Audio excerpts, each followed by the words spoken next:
Hello everyone, welcome to my YouTube channel GK trick with Kavita. तो दोस्तों, आज के इस वीडियो में हम डिस्कस करेंगे रीजनिंग के क्वेश्चन जो कि आरआरबी एनटीपीसी सीबीटी 1 में 23/7/2021 को पूछे गए हैं और ये शिफ्ट है फर्स्ट। तो पहला क्वेश्चन है, which of the following Venn diagram represent the given statements. तो इन स्टेटमेंट को कैसे वेन डायग्राम रिप्रेजेंट करेगा वो हमें बताना है। तो पहला स्टेटमेंट है, सम साइंटिस्ट आर प्रोफेसर। तो सम साइंटिस्ट आर प्रोफेसर इसी तरह बनेगा, some scientist are professor. Second है, ऑल साइंटिस्ट आर एम्प्लॉयज।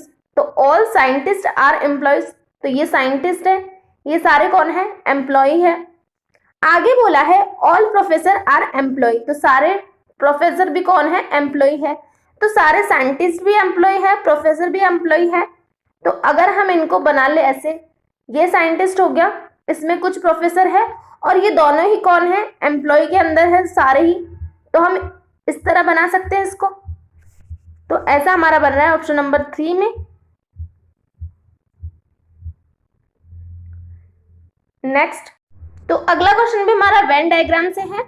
हमें दो स्टेटमेंट दिए हैं और हमें इसका डायग्राम बनाना है। तो क्वेश्चन है, ऑल इंजीनियर्स आर प्रोफेशनल्स। तो बोला गया है सारे इंजीनियर कौन है, प्रोफेशनल्स है।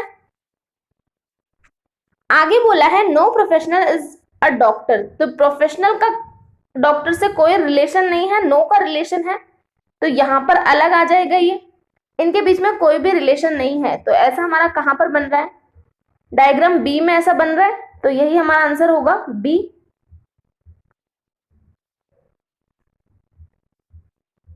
नेक्स्ट, तो अगला क्वेश्चन हमारा ब्लड रिलेशन से है। कोडिंग ब्लड रिलेशन दिया गया है हमें दिया गया है P @Q का मीन्स क्या है, P is the sister of Q, P Q की सिस्टर है। आगे है P#Q, तो P# का मतलब है P is the father of Q, $Q का मीन है P is the wife of Q, P %Q का मीनिंग है P is the son of Q। तो ये हमें मतलब दे रखे इनके। तो क्वेश्चन कर लेते हैं। क्वेश्चन है A%B। तो A%B का मतलब क्या है, P is the son of Q। तो यहां पर A क्या है, सन है B का, तो हम बना लेते हैं A सन है B का। आगे बोला है B#C, तो इसका मतलब है P is the father of Q। तो B फादर है C का, B फादर है C का। @ का मतलब क्या है, @ का मतलब है P is the sister of Q। तो C सिस्टर है D की, तो ये सिस्टर हो जाएगी C, D की सिस्टर है। आगे डॉलर का मतलब है वाइफ, तो D वाइफ है E की, D वाइफ है E की। तो हमसे क्या पूछा गया है, then how is D related to B। तो D का रिलेशन बताना हमें B से। तो D कैसे रिलेटेड है B से, B पिता है और D क्या है, पुत्री है। तो कौन है, डॉटर का रिलेशन है B से D का, जो कि हमारा ऑप्शन नंबर B है। तो अगला क्वेश्चन है, जैसा रिलेशन कोल का फ्यूल से है वैसा रिलेशन हमें बताना है। तो यहां पर हमें दिया गया है कोल और फ्यूल। तो फ्यूल का एक साधन होता है कोल, वैसे ही हमें रिलेशन बताना है। तो क्या मैमल और काऊ होगा, नहीं हो सकता। आंट और इंसेक्ट हो सकता है, क्योंकि आंट की एक प्रजाति है इंसेक्ट के अंतर्गत आंट आता है। तो यहां पर क्या है, फ्यूल में ही कौन आता है, कोल आता है। तो हमारा ये करेक्ट हो जाएगा ऑप्शन नंबर 2। तो अगला क्वेश्चन है, यदि A B की पत्नी है, C B और D का पिता है। तो हम पहले डायग्राम बना लेते हैं। बोला गया है A B की पत्नी है, A पत्नी है B की, तो B पति होगा। C B और D का पिता है, तो C कौन है, B और D का पिता है, तो D यहां पर लिख देते हैं हम, C इन दोनों का पिता हो गया। D E का भाई है, D भाई है E का।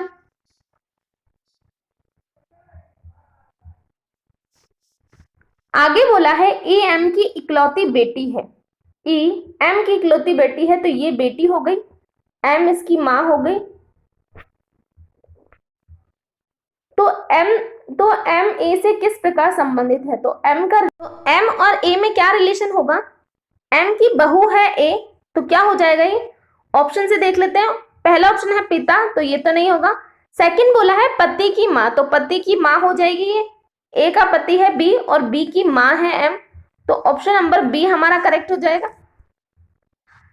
नेक्स्ट, तो अगला क्वेश्चन है स्टेटमेंट और कंक्लूजन से। स्टेटमेंट हमें बोला गया है ऑल एनिमल्स आर बर्ड्स, तो सारे एनिमल्स क्या है? बर्ड्स हैं। सम एनिमल्स आर क्लॉक्स, तो कुछ एनिमल क्लॉक हैं, तो एनिमल के लिए बोला गया है। तो इससे क्या कंक्लूजन निकल सकता है? पहला कंक्लूजन है ऑल बर्ड्स आर एनिमल, तो क्या सारे बर्ड्स एनिमल है? एनिमल यहाँ पर है, बर्ड्स यहाँ पर है, क्या ये वाला हिस्सा एनिमल में जा रहा है, बर्ड्स का नहीं जा रहा है, तो ये हमारा रॉन्ग हो जाएगा। सेकंड है सम क्लॉक्स आर एनिमल्स, तो कुछ क्लॉक एनिमल है, तो हाँ यहाँ पर कुछ क्लॉक एनिमल में आ रहा है, ये इन दोनों का कॉमन पार्ट है, तो यहाँ पर कुछ एनिमल क्लॉक हो जाएंगे, तो ओनली सेकंड फॉलो हो जाएगा इसका, जो कि हमारा ऑप्शन नंबर बी आ रहा है। Only conclusion B follows. तुम्हारा अगला क्वेश्चन है निम्नलिखित 4 पदों में से 3 किसी भांति एक सम्मान है और एक समूह बनाते हैं, उस पद का चयन करें जो इस समूह से संबंधित नहीं है। तो हमें बताना इन चारों में से अलग कौन सा है।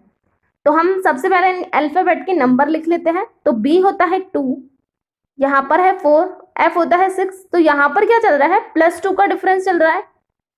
नेक्स्ट देख लेते हैं, यहाँ हमें दिया है ए होता है 1, 2, सी होता है 3, तो यहाँ पर चल रहा है +1। इसमें देख लेते हैं, सी होता है 3, 6, जे होता है 10, तो यहाँ पर चल रहा है +3 और +4। नेक्स्ट देख लेते हैं, तो डी होता है 4, 8, एल होता है 12, यहाँ पर चल रहा है +4 का डिफरेंस, तो हमारा अलग कौन सा होगा? यहाँ पर +2 चल रहा है, यहाँ पर +1 चल रहा है और यहाँ पर +4 चल रहा है, तो अलग हमारा यही दिख रहा है। यहाँ पर +3 और +4 अलग अलग डिफरेंस है, तो यही हमारा अलग हो जाएगा, ऑप्शन नंबर 3। नेक्स्ट, तो क्वेश्चन है दिए गए विकल्पों में से उस अक्षर समूह का चयन कीजिए जो निम्नलिखित श्रृंखला में प्रश्न चिन्ह के स्थान पर आ सकता है। तो हमें बताना है क्वेश्चन मार्क की जगह हमारा कौन सा समूह है आएगा। तो यहाँ पर हम देख लेते हैं, एम से ओ किया गया है, ओ से क्यू किया गया है, तो यहाँ पर क्या चल रहा है? +2 चल रहा है, तो क्यू में +2 करेंगे तो 19 और 19 भी होगा एस। फिर है ए से ए, यहाँ पर ए लिखा गया है, तो यहाँ पर भी ए ही होगा। फिर लिखा गया है एन पी आर, तो एन होता है 14, पी होता है 16, आर होता है 18, तो क्या चल रहा है? +2 चल रहा है, तो आर में अगर हम +2 करें तो 20 हो जाएगा और 20 पर होता है टी। नेक्स्ट जेड लिखा गया है, तो यहाँ पर भी जेड हो जाएगा, तो क्या निकल के आ रहा है? SATZ, जो कि हमारा ऑप्शन नंबर बी में हमें गिवन है। नेक्स्ट, तो अगला क्वेश्चन है उस विकल्प को चुने जो तीसरी संख्या से उसी प्रकार संबंधित है जिस प्रकार दूसरी संख्या पहली संख्या से संबंधित है। तो यहाँ पर हमें दिया गया है 5, 5, 5, 125, तो अगर हम 5 का स्क्वायर करें तो क्या निकल के आ जाएगा? 125 निकल के आ जाएगा। तो यहाँ पर हमें 7, 7, 7 दिया है, तो हम 5 का क्यूब करें, स्क्वायर नहीं क्यूब, यहाँ पर हम 7 का क्यूब करें तो क्या निकल के आ जाएगा? 343 निकल जाएगा, और ऑप्शन में भी हमें 343 गिवन है, तो यही हमारा आंसर हो जाएगा, ऑप्शन नंबर 1। तो नेक्स्ट क्वेश्चन एनालॉजी से है। तो हमें बताना है जैसे हॉस्पिटल रिलेटेड है पेशेंट से, वैसे कॉलेज किससे रिलेटेड होगा। तो हॉस्पिटल में कौन होता है? पेशेंट होता है, तो कॉलेज में कौन होंगे? स्टूडेंट होंगे, ऑप्शन नंबर 2। नेक्स्ट, तो अगला क्वेश्चन है मैथमेटिकल ऑपरेशन से। तो हमें सिंबल दे रखे हैं और उनके मतलब दे रखे हैं। तो यहाँ पर S का मतलब है मल्टीप्लाई, B का मतलब है माइनस, R का मतलब है प्लस और V का मतलब है डिवाइड। तो यहाँ पर हमें जो दिया गया है उसको हमें सॉल्व करना है। तो 30, V का मतलब हमें दिया गया है डिवाइड, 30 को डिवाइड करना है 2 से, R का मतलब है प्लस, प्लस करना है 3 में, S का मतलब है मल्टीप्लाई 6 और B का मतलब है -5। तो पहले डिवाइड कर लेते हैं, तो यहाँ पर हो जाएगा 15, इसको मल्टीप्लाई करेंगे तो ये हो जाएगा 18, माइनस करेंगे 5, तो 5 इसमें से लेस करेंगे तो यहाँ पर हो जाएगा 10, और 10 + 18 करेंगे तो कितना निकल के आएगा 28, और 28 हमें ऑप्शन नंबर सी में गिवन है। नेक्स्ट,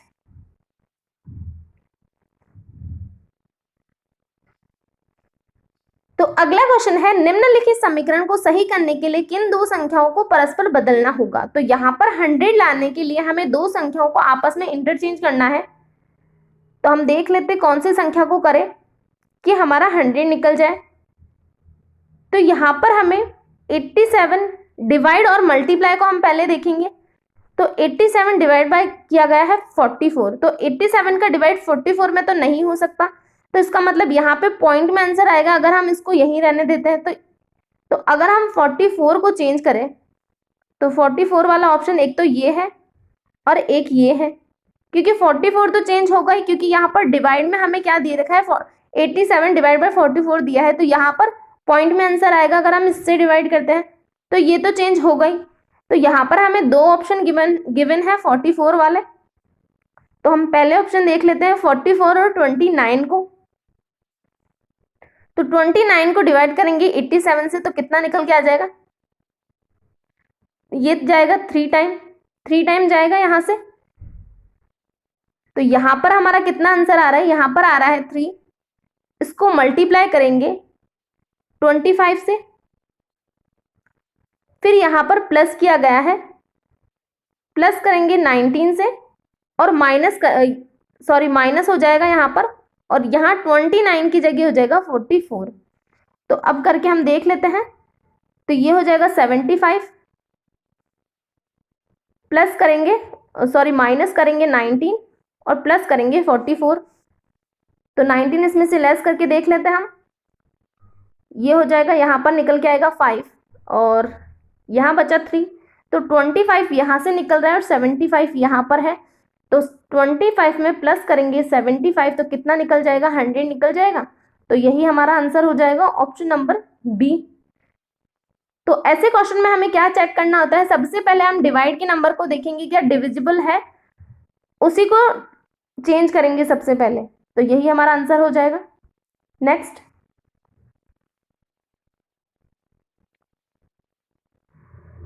तो क्वेश्चन है दिए गए विकल्पों में से उस संख्या का चयन करें जो निम्नलिखित श्रृंखला में प्रश्न चिन्ह के स्थान पर आ सकती है। तो हमें यहाँ पर नंबर सीरीज दे रखी है, क्वेश्चन मार्क की जगह हमें बताना है कौन सा नंबर आएगा। तो 11 से किया गया है 9, 15 से किया गया है 13। तो देख लेते हैं हम 11 से 9 कब होगा, जब हम 11 में -2 करें। 9 से 15 कब होगा, 9 से 15 जब हम +6 करें 9 में, फिर यहाँ पर फिर -2 करेंगे और यहाँ पर फिर +6 करेंगे। तो नेक्स्ट क्या होगा, नेक्स्ट फिर से -2 होगा। तो 19 में -2 करेंगे तो 17 निकल के आएगा, जो कि ऑप्शन नंबर 4 में हमें दिया गया है। नेक्स्ट, तुम्हारा अगला क्वेश्चन है ऑर्डर और रैंकिंग से।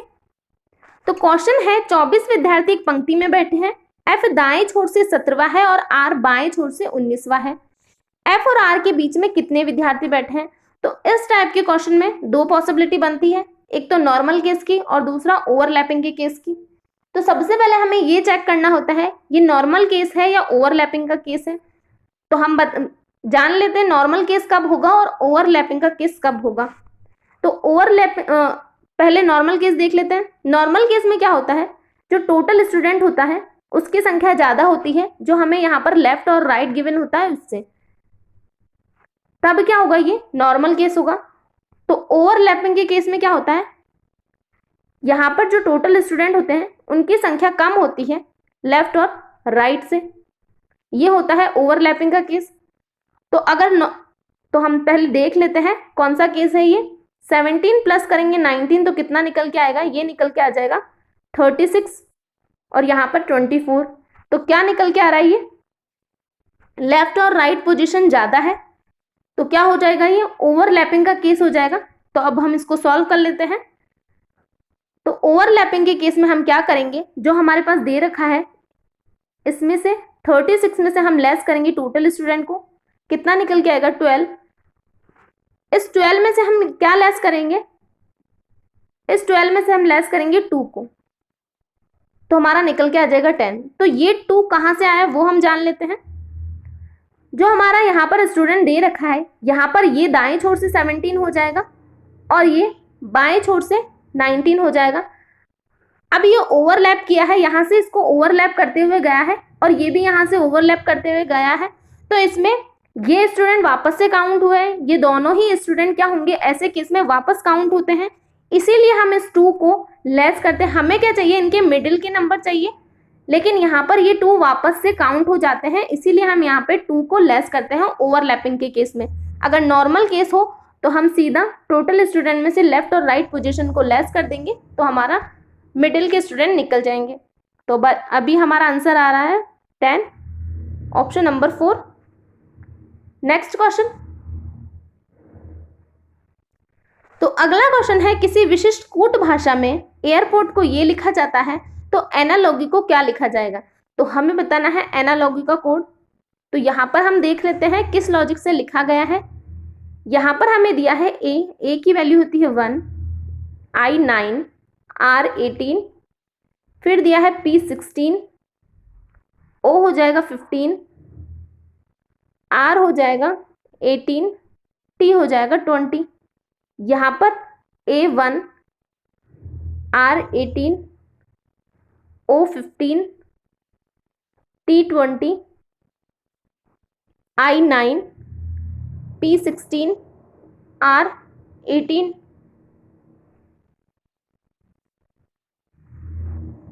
तो यहाँ पे किस लॉजिक से इनको ये लिखा गया है वो हम देख लेते हैं। तो जो पहला है वो तो उसी की जगह है एक, फिर यहाँ पर 9 लिखा गया है, तो ये 9 कौन सी पोजीशन पर आ गया, यहाँ पर 5th पोजीशन पर। सेकंड पोजीशन कहाँ पर आई है, 5th पे आ गई है। यहाँ पर 18 दिया है और यहाँ पर हमें 18 दिया है, तो इस थर्ड को वापस कहाँ पर लिखा गया है, सेकंड में लिखा गया है। फिर यहाँ पर है 16, तो 16 को यहाँ पर सेकंड लास्ट में लिखा गया है। यहाँ पर है 15, तो 15 को यहाँ पर लिखा गया है। तो ऐसा कोई लॉजिक नहीं चल रहा है, यहाँ पर सिर्फ इन नंबर को उठा के यहाँ पर जगह चेंज कर दी गई है। तो वैसे ही हमें एनालॉगी को भी करना पड़ेगा। तो हम यहाँ से चेक करते जाते हैं। यहाँ पर पहले की पोजीशन पहले पर है, तो पहला ए ही आ जाएगा हमारा। यहाँ पर हम लिखते जाते हैं कोड। यहाँ पर सेकंड की पोजीशन कहाँ पर की गई है, सेकंड की पोजीशन को किया गया है 1 2 3 4 5, 5th पोजीशन पर कर दिया गया है सेकंड की पोजीशन को। तो यहाँ पर 1 2 3 4 5, तो ओ की जगह क्या आ जाएगा, ओ की जगह आ जाएगा n 2 3 4 5, तो यहाँ पर निकल के आएगा हमारा n। फिर देख लेते हैं, फिर यहाँ पर 18 है, यहाँ पर 18 है, तो थर्ड की पोजीशन को सेकंड में शिफ्ट कर दिया है, तो थर्ड पर है a, तो a हम यहाँ पर लिख लेते हैं। फिर l दिया है हमें, तो फोर्थ पोजीशन कहाँ पर है, यहाँ पर 16 है, 16 यहाँ पर है, तो सेकंड लास्ट में जाएगी फोर्थ पोजीशन, तो सेकंड लास्ट में l आ जाएगा हमारा। फिर 1, तो इस 1 को क्या किया गया है,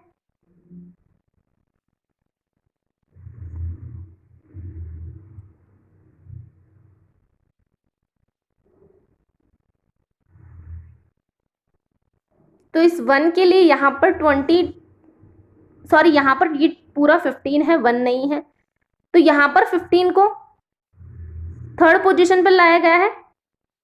तो हम देख लेते हैं आगे, ओ को क्या हो जाएगा, ओ हो जाएगी थर्ड पोजीशन पर। फिर 18 यहाँ पर हमें गिवन है, तो 18 को लास्ट में लिखा गया है, तो यहाँ पर है जी, तो जी हो जाएगा लास्ट में, और बाकी ये y बचा है, तो y यहाँ पर आ जाएगा। तो इस तरह का कोड हमारा ये निकल के आ रहा है AAOYNLG, जो कि हमारा ऑप्शन नंबर 4 में गिवन है ऐसा। तो यहाँ पर कोई लॉजिक नहीं चल रहा है, इन नंबर को उठा के बस इधर उधर रख दिया गया है, तो ऑप्शन नंबर 4 करेक्ट हो जाएगा। Next question. क्वेश्चन है, एक प्रतियोगिता में जीत पर 2 अंक, ड्रॉ पर 1 अंक और हार पर कोई अंक नहीं मिलता है। तो हमें क्या बोला गया है, एक प्रतियोगिता है, उसमें जीतने पर 2 अंक मिलते हैं। तो हम यहां पर लिख लेते हैं, अगर जीते तो 2 अंक मिलेंगे, ड्रॉ पर 1 अंक मिलेगा, अगर मैच ड्रॉ हो जाता है तो 1 अंक मिलेगा, और अगर हारते हैं तो कोई अंक नहीं मिलेगा, अगर हार जाते हैं तो कोई अंक नहीं मिलेगा। आगे देख लेते हैं, फिशर ने 20 मैच खेले जिसमें से उसने 3 मैच ड्रॉ खेले।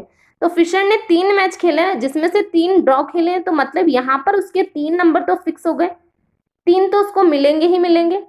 आगे देख लेते हैं, आगे बोला गया है कम से कम एक उसकी हार हुई और कम से कम एक मैच में वो उसकी जीत हुई, तो उसके अधिकतम और न्यूनतम संभावित अंक क्रमश क्या होंगे। तो हमें क्या बताना है, न्यूनतम और अधिकतम अंकों की संख्या बतानी है। अगर वो कम से कम एक मैच हारे और कम से कम एक मैच जीते तब, तो अगर वो अधिकतम कब होगा, जब वो कम से कम एक तो हारना ही चाहिए। तो अगर वो एक हार जाए तो यहाँ से 1 पॉइंट उसका कट जाएगा, यहाँ पर उसको कुछ नहीं मिलेगा। अगर एक हारा है तो बाकी के कितने बचे मैच, 3 यहाँ पर हो गए और 1 यहाँ पर हो गए, 4 यहाँ पर हो गए, बाकी बचे 16 मैच यहाँ पर खेले वो, तब उसके कितने हो जाएंगे, 32 हो जाएंगे। कम से कम एक मैच तो उसको हारना है, तो वो यहाँ पर एक मैच हार गया और बाकी बचे 16, तो वो 16 के 16 जीत जाएगा, तब उसके अधिकतम अंक कितने हो जाएंगे, 32 यहाँ पर होंगे और 3 यहाँ पर हो जाएंगे, तो 35 क्या हो जाएंगे, उसके अधिकतम अंक हो जाएंगे। और दूसरा हमसे पूछा गया है न्यूनतम, तो न्यूनतम में क्या होगा, न्यूनतम अंक कब होंगे, जब वो एक मैच जीते, 16 की जगह एक मैच कम से कम एक मैच तो उसको जीतना ही है, तो क्या हो जाएगा, एक मैच जीते और एक ही मैच हारे, तब उसका क्या हो जाएगा, न्यूनतम अंक हो जाएंगे। तो यहाँ पे निकल के आएगा 2 और यहाँ पर हो जाएंगे 3, तो टोटल कितने हो जाएंगे, 5 हो जाएंगे। जब वो कम से कम न्यूनतम अगर पूछा जाए तो हम क्या करेंगे, कम से कम एक मैच तो जीतना ही है, तो एक ही मैच जीतेगा यहाँ पर। अगर कम से कम हमसे पूछा गया है तो यहाँ पर 3 ड्रॉ हो जाएंगे और 2 यहाँ से मिल जाएंगे, तो टोटल कितने हो जाएंगे, 5 हो जाएंगे। तो अगर अधिकतम पूछा जाए तो 35 और कम से कम पूछा जाए तो 5, जो कि हमारा ऑप्शन नंबर 3 में निकल के आ रहा है। नेक्स्ट क्वेश्चन है, दिए गए विकल्पों में से उस संख्या का चयन कीजिए जो निम्नलिखित श्रृंखला में प्रश्न चिन्ह के स्थान पर आ सकती है। तो हमें यहाँ पर दिया गया है 174, 230, क्वेश्चन मार्क, 366, 446। तो सबसे पहले हम डिफरेंस निकाल के देखेंगे। यहाँ पर 174 और 230 का डिफरेंस कितना हो जाएगा, यहाँ हो जाएगा 6, यहाँ पे बचे 22, 3 और 2 5। तो पहला डिफरेंस हमारा निकल के आ रहा है 56 का। यहाँ पर लास्ट वाला निकाल के देख लेते हैं, लास्ट डिफरेंस क्या आ रहा है हमारा, 0, और 36 में से 44 में से 36 लेस करेंगे तो ये हो जाएगा 8। तो लास्ट का डिफरेंस हमारा 80 और फर्स्ट डिफरेंस हमारा 56 आ रहा है। अब कितने डिफरेंस और आने चाहिए यहाँ पर पहला डिफरेंस तो ये आएगा और दूसरा डिफरेंस ये आएगा, इतने ही डिफरेंस आएंगे यहाँ पर। इनमें कितना डिफरेंस आ रहा है हम वो देख लेते हैं। तो यहाँ पर इसको लेस करेंगे तो कितना निकल के आएगा, 24 का डिफरेंस आ रहा है। यहाँ पर 2 डिफरेंस है तो हम इसको किससे डिवाइड करेंगे, 3 से डिवाइड करेंगे, तो 3 से डिवाइड करने पर 8 आ जाएगा। 3 से डिवाइड करेंगे तो कितना निकल के आएगा, 8 निकल के आएगा। यहाँ का डिफरेंस हो जाएगा। फिर यहाँ पर जो डिफरेंस है हमने उसको डिवाइड किया है 3 से, क्योंकि यहाँ पर डबल डिफरेंस है। तो यहाँ पर जब 2 डिफरेंस है तो हम इसको 3 से डिवाइड करेंगे। तो अब इन संख्या में कितना डिफरेंस होना चाहिए, 8 का डिफरेंस होना चाहिए। तो पहला डिफरेंस यहाँ पे 56 निकल के आया, तो दूसरा डिफरेंस क्या हो जाएगा, 8 इसमें ऐड करेंगे तो कितना हो जाएगा, ये निकल के आएगा 64। तो यहाँ पर डिफरेंस कितना होना चाहिए, 64 का डिफरेंस होना चाहिए। फिर इसमें 8 ऐड करेंगे तो कितना निकल के आएगा, 72 का डिफरेंस होना चाहिए। और लास्ट में जो 80 का डिफरेंस आ ही रहा है, तो यहाँ पर हमारा डिफरेंस ठीक हो गया ये 8 का। तो यहाँ पर हम 230 को 64 प्लस करेंगे, 230 में प्लस करेंगे 64, तो हमारा निकल के आएगा 4692, 294। तो यहाँ पर संख्या क्या होनी चाहिए, 294 होनी चाहिए। और ऑप्शन नंबर 3 हमें गिवन है 294। नेक्स्ट क्वेश्चन, तो क्वेश्चन है दिए गए आरेख का अध्ययन कीजिए और पूछे गए प्रश्न का उत्तर दीजिए। आरेख में जो संख्याएं दी गई है उस विशेष श्रेणी से संबंधित व्यक्ति की संख्या को निरूपित करता है। तो P का मतलब है भारतीय, Q का मतलब है शहरी, R का मतलब है चिकित्सक और चिकित्सक को निरूपित करता है। क्वेश्चन है भारतीय चिकित्सकों की कुल संख्या कितनी है। तो हमें क्या बतानी है, भारतीय चिकित्सकों की कुल संख्या बतानी है। तो यहां पर हम देख लेते हैं भारतीय चिकित्सक कितने हैं, यहाँ पर 6 + 7, ये दोनों कहाँ पर आ रहे हैं, भारतीय चिकित्सक में आ रहा है। तो 13 हमारे क्या हो जाएंगे, भारतीय चिकित्सक आ जाएंगे।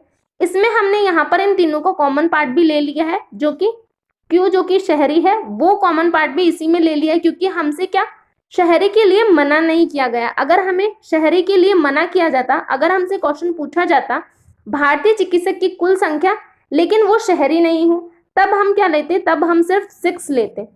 तो अभी इन दोनों को, ये दोनों लेंगे हम, तो ये हमारा हो जाएगा 13। नेक्स्ट क्वेश्चन, तो क्वेश्चन है किसी विशेष कोड भाषा में फाइल को ये लिखा जाता है तो रेल को किस प्रकार लिखा जाएगा। तो फाइल का कोड लिखा गया है DKJG। तो देख लेते हैं हम, D से F से D, तो क्या हुआ है यहाँ पर -2 हुआ है, I से K -2, L से J -2, E से G -2, E से G +2 हुआ है यहाँ पर। तो लास्ट वाले में क्या है, +2 है, और बाकी यहाँ पर क्या किया गया है, यहाँ पर भी +2 है। तो एक में -2 +2 -2 +2, इस तरह का लॉजिक यहाँ पर चल रहा है। तो रेल का कोड निकाल लेते हैं हम। R में -2 करेंगे तो 16, A में +2 करेंगे 16 भी हो जाएगा P, A में +2 करेंगे तो 3, I में -2 करेंगे तो G, L में +2 करेंगे तो N। तो क्या निकल के आ रहा है हमारा, PCGN, जो कि हमारा ऑप्शन नंबर 2 है। तो हमारा अगला क्वेश्चन है दिए गए विकल्पों में से उस अक्षर युग्म का चयन कीजिए जो निम्नलिखित श्रृंखला में प्रश्न चिन्ह के स्थान पर आ सकता है। तो क्वेश्चन मार्क की जगह हमें बताना है कौन सा अक्षर युग्म आएगा। तो यहाँ पर हम देख लेते हैं क्या लॉजिक चल रहा है। यहाँ पर हमें तीनों क्या दिख रहे हैं, अपोजिट दिख रहे हैं, लेकिन ऑप्शन में भी हमें सारे ही अपोजिट हैं, तो अपोजिट का तो लॉजिक नहीं है यहाँ पर। तो F से G +1, G से H +1, तो H में +1 करेंगे तो 9, और 9 पे होगा I, और I से हमारा एक ही ऑप्शन है, ऑप्शन नंबर 4। फिर भी हम चेक कर लेते हैं, U से T -1, T से S -1, S से -1 करेंगे तो R निकल जाएगा। तो यही हमारा आंसर होगा, ऑप्शन नंबर 4। तो हमारा अगला क्वेश्चन है M अपने घर से चलना शुरू करती है, वह 300 मीटर दक्षिण की ओर जाती है। तो क्या बोला गया है, M अपने घर से चलना शुरू करती है और 300 मीटर दक्षिण की ओर जाती है। तो यहाँ पर 300 चली है, M यहाँ से चलना शुरू किया है इसने। फिर बोला है फिर दाएं मुड़ती है और 800 मीटर चलती है। तो दाएं इस तरफ हो जाएगा, इसका दायां 800 मीटर। आगे बोला है फिर दाएं मुड़ती है और 450 किलोमीटर चलती है। तो फिर यहाँ से दाएं मुड़ी और 450 किलोमीटर चली। आगे बोला है फिर दाएं मुड़ी और 250 मीटर चली, फिर दाएं मुड़ी और 250 मीटर चली। फिर यहां से बोला है फिर वह बाएं मुड़ती है और 150 मीटर चलती है। तो इसका बायां कहाँ हो जाएगा, इस तरफ हो जाएगा। और कितना चली है ये, 150 मीटर चली है। आगे बोला है वह फिर दाएं मुड़ती है और 550 मीटर चलती है। तो यहाँ से फिर उसने दाएं मोड़ लिया है और 550 चली है। तो 550 और यहाँ पर 250, ये 800 हो गए, तो ये इसके बराबर में आ गई।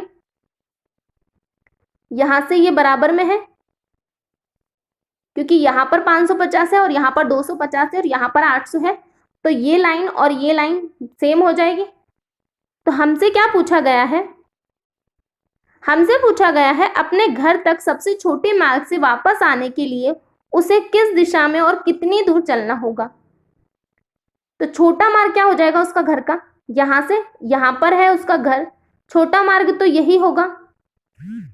तो यहां से उसको कितना टाइम लगेगा, किस दिशा में आएगी वो, यहां पर वो आएगी दक्षिण दिशा में, और कितने मीटर चलकर आएगी, तो यहां पर ये 150 तो ये चलेगी, 150 ये चलेगी, और यहां पर है उसका 300 यहां तक है, तो यहां तक कितना हुआ 150 ये हुआ, तो 150 यहां से चली और 150 ये चलेगी, तो टोटल उसका हो जाएगा 300 मीटर, तो दक्षिण दिशा में, और 300 मीटर चलेगी वो, जो कि हमारा ऑप्शन नंबर 1 है।